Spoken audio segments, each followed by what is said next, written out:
Has socialism failed because its good qualities were perverted by evil men who got in charge? Was it simply because Stalin took over from Lenin that communism went the way it did? Has capitalism succeeded despite the immoral values it pervaded? I think the answer to both questions is in the negative. The results have arisen because each system has been true to its own values. Or rather, a system doesn't have values, I don't mean that, has been true to the values it encourages, supports, and develops in the people who live under that system.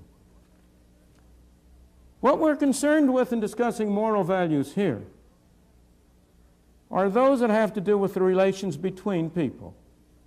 It's important to distinguish between two sets of moral considerations.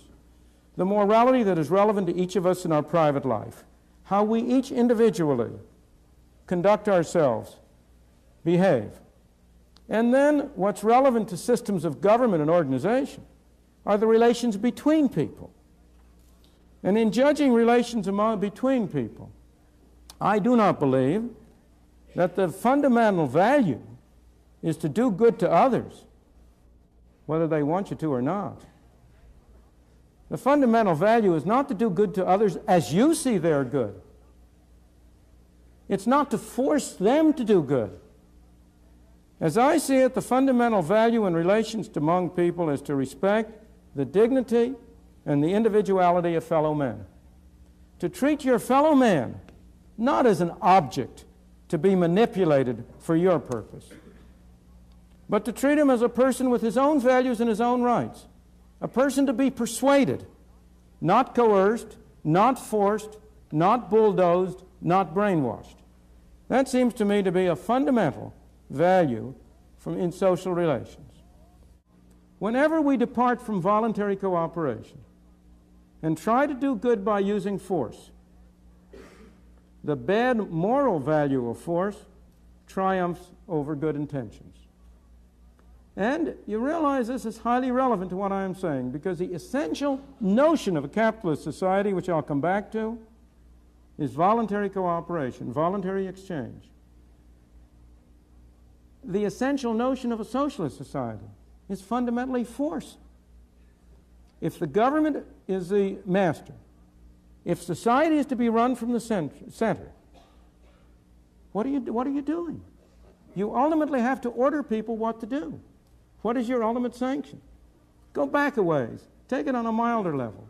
Whenever you try to do good with somebody else's money, you are committed to using force. How can you do good with somebody else's money unless you first take it away from them?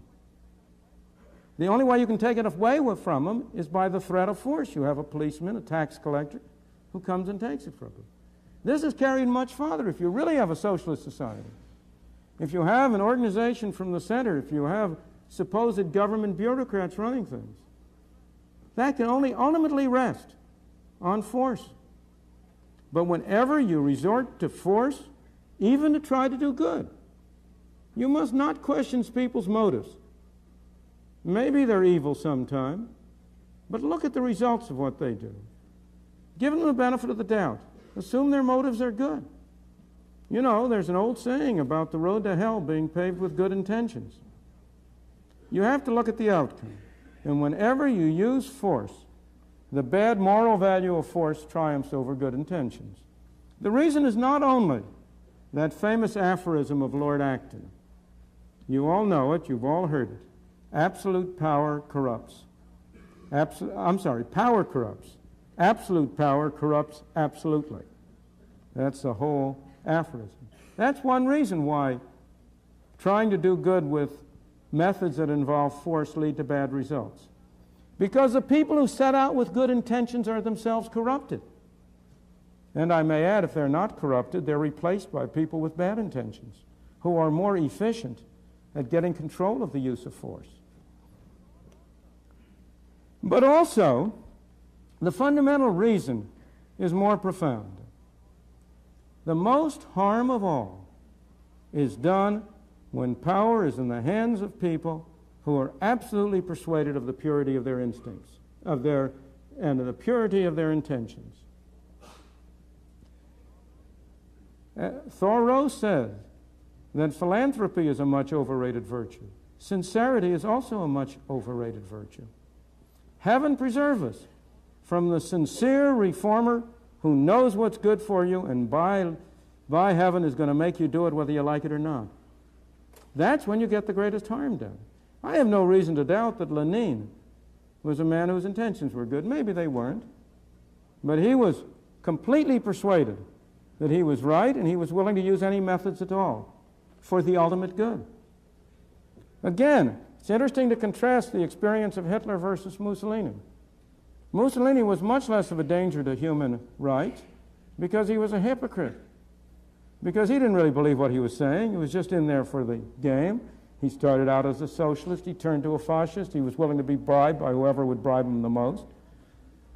As a result, there were at least some protections against his arbitrary rule. But Hitler was a sincere fanatic. He believed in what he was doing, and he did far greater harm.